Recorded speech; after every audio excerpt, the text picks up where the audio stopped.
வணக்கம், நான் உங்கள் அம்மா சமையல் மீனாட்சி. இன்றைக்கி ரொம்ப சிம்பிளான ஒரு லஞ்ச் மெனு பார்க்க போகிறோம்.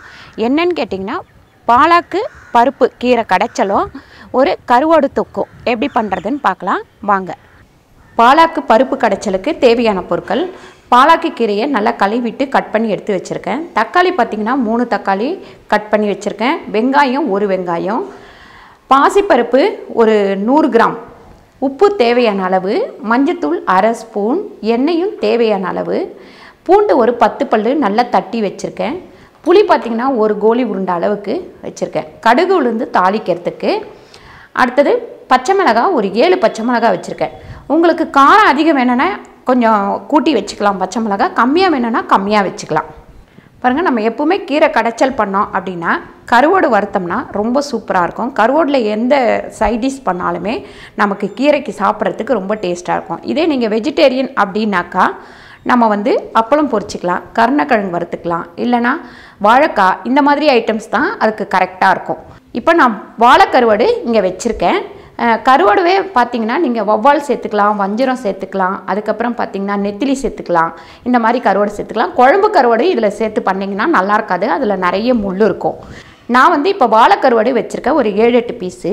மஞ்சத்தூள் அரை ஸ்பூன், எண்ணெய் தேவையான அளவு, உப்பு தேவையான அளவு, வெங்காயம் பார்த்திங்கன்னா 1/4 கிலோ. நம்ம கருவாடு கம்மியாக இருந்தால் கூட வெங்காயம் கொஞ்சம் நிறைய வேணும். இது சின்ன வெங்காயம் இந்த மாதிரி நீட்டு வாக்கில் கட் பண்ணி எடுத்து வச்சுருக்கேன்.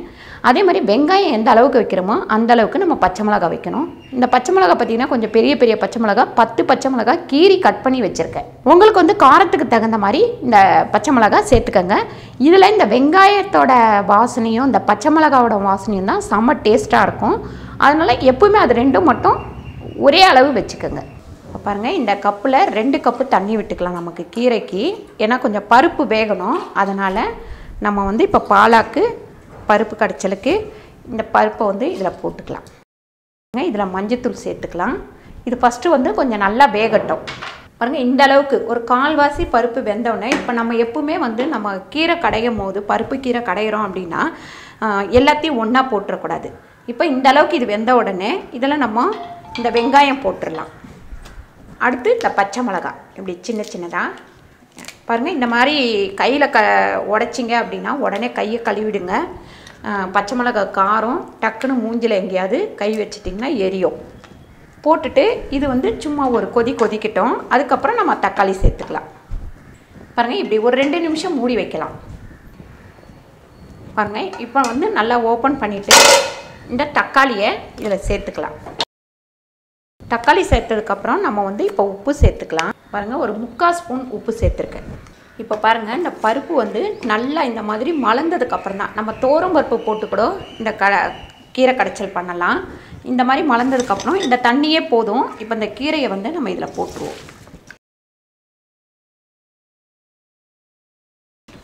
நல்லா அடுப்பை ஹையில் வைங்க. இப்போ நம்ம மூட வேணாம். இந்த புளிக்கு இப்படி கொஞ்சமாக தண்ணி விட்டுக்கலாம். தண்ணி விட்டு நல்லா கரைச்சிக்கலாம். பாருங்கள், இந்த மாதிரி ஒரு தடவை கொஞ்சம் கிண்டி விட்டுருங்க.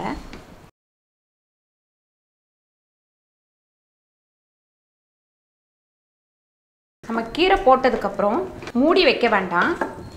பாருங்கள், இந்த மாதிரி கொஞ்சம் வேகட்டும். அதுக்கப்புறம் நம்ம இந்த புளி தண்ணியை இதில் விட்டுக்கலாம். பாருங்கள், இப்படி கீரை கொஞ்சம் வெந்ததுக்கப்புறம் இந்த புளி தண்ணியை இதில் ஊற்றிடலாம். புளி ஊற்றினதுக்கப்புறம் இப்படி கொஞ்சம் கிண்டி விட்டுட்டு இப்போ நம்ம இந்த கடாயில் போட்டு இதை நல்லா கடைஞ்சிக்கலாம். பாருங்கள், மத்து வச்சு கடையிற தொட்டி இப்படி கடாயில் போட்டு கடைஞ்சோம்னா கொஞ்சம் மண் சட்டியில் போட்டு கடைஞ்சா கொஞ்சம் நல்லா வரும். என்கிட்ட பருப்பு கடையிற சட்டி இல்லை, அதனால் இந்த மாதிரி பாத்திரத்தில் போட்டு கடைஞ்சிப்பேன். அடுப்பை ஆஃப் பண்ணிடலாம். இதை நல்லா மசிச்சுக்கலாம். பாருங்கள், இந்த மாதிரி நல்லா நம்ம அழுத்தி கடைஞ்சோம் அப்படின்னா மத்து வச்சு சூப்பராக மசிஞ்சிரும். இந்த மாதிரி கடைஞ்சி சாப்பிட்டா செம்ம டேஸ்ட்டாக இருக்கும். சிலர் மிக்சியில் போட்டு அடிச்சிருவாங்க. கீரையை மிக்சியில் போட்டு அடித்தா அது டேஸ்ட்டே போயிடும், அதில் உள்ள சூடு ஏறி. அதனால் நம்ம இந்த மாதிரி கடைஞ்சா இன்னும் நல்லாயிருக்கும். இப்போ இதை தாளிச்சிக்கலாம். பாருங்கள், இப்போ கீரை தாளிக்க 1 ஸ்பூன் எண்ணெய் போட்டிருக்கேன். எண்ணெய் நல்லா காயட்டும். எண்ணெய் நல்லா காஞ்சிச்சு. இப்போ கடுகு உளுந்து போட்டுக்கலாம். கடுகும் உளுந்தும் நல்லா பொரியட்டும். இப்போ நம்ம தட்டி வச்சுருக்க இந்த பூண்டை சேர்த்துக்கலாம். இந்த பூண்டு தாளிக்கும் போது நம்ம போட்டோம் அப்படின்னா அந்த கீரையோட வாசனையே ரொம்ப சூப்பராக இருக்கும். பாருங்கள், இந்த பூண்டு வந்து நல்லா வதங்கிடணும், செவந்து வரணும், நல்லா பொன் செவப்பாக வரணும். பாருங்கள், பூண்டு இந்த கலர் வந்த உடனே இப்போ எடுத்து நம்ம கீரையில் இதை ஊற்றிடலாம். இந்த மாதிரி கீரையில் இப்படி ஊற்றிட்டு அப்படியே மூடி வச்சுருங்க. நல்லா வாசனையாக இருக்கும். சாப்பிடும்போது கலரி சாப்பிட்டுக்கலாம். இப்போ இந்த கடாயில் நம்ம கருவாடு தொக்கு வச்சுக்கலாம். பாருங்கள், எண்ணெய் வந்து ஒரு 5 ஸ்பூன் கிட்ட ஊற்றுங்க. அப்போ தான் கொஞ்சம் கருவாடு தொக்கு நல்லா டேஸ்ட்டாக இருக்கும். எண்ணெய் வந்து நல்லா காயட்டும். இப்போ பாருங்கள், எண்ணெய் காஞ்சோன்னா ஃபஸ்ட்டு பச்சை மிளகாய் போட்டுடலாம். இப்போ நம்ம வெங்காயம் சேர்த்துக்கலாம். இந்த பச்சை மிளகாவும் இந்த சாம்பார் வெங்காயமும் போட்டு வதக்கிற இந்த கருவாடு தொக்கு பார்த்திங்கன்னா நம்ம பழைய கஞ்சி இருக்கு இல்லைங்களா, அதோடு தொட்டு சாப்பிட்றதுக்கு ரொம்ப டேஸ்ட்டாக இருக்கும். பாருங்கள், நம்ம கருவாட்டில் வந்து கொஞ்சம் கருவாட்டில் எப்பவுமே கொஞ்சம் உப்பு இருக்கும். அதனால் நான் வந்து ஒரு 1/2 ஸ்பூன் மட்டும் உப்பு போடுறேன் இந்த வெங்காயத்துக்கும் பச்சை மிளகாக்கும் சேர்த்து. இந்த மஞ்சத்தூள் சேர்த்துக்கலாம்.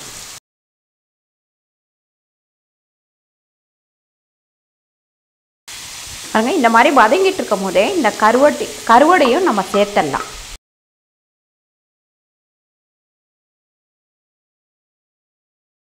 இப்போ இதை நல்லா நம்ம வதக்கி எடுத்துக்கலாம்.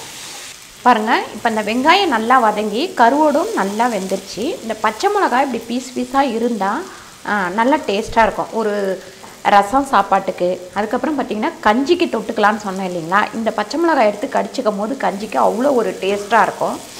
இப்போ இது ரெடி ஆயிடுச்சு கருவாடு தொக்கு. இப்போ இதை வந்து நம்ம ஒரு பாத்திரத்தில் மாற்றிடலாம். பாருங்கள், சூப்பரான ஒரு சிம்பிளான ஒரு லஞ்ச் மெனு வந்து ரெடி ஆயிடுச்சு. ஒரு கீரை ஒரு கருவாடு அப்படின்னா கூட இது சாப்பிட்றதுக்கு வந்து ரொம்ப நல்லாயிருக்கும். இந்த கருவாடுலேயே இந்த வெங்காயமும் இந்த பச்சை மிளகாவும் தான் செம்ம டேஸ்ட்டாக இருக்கும். கீரை இப்போ நம்ம ஊற்றிக்கும் போது இப்படி ஒரு கலர் கலரிடுவோம்.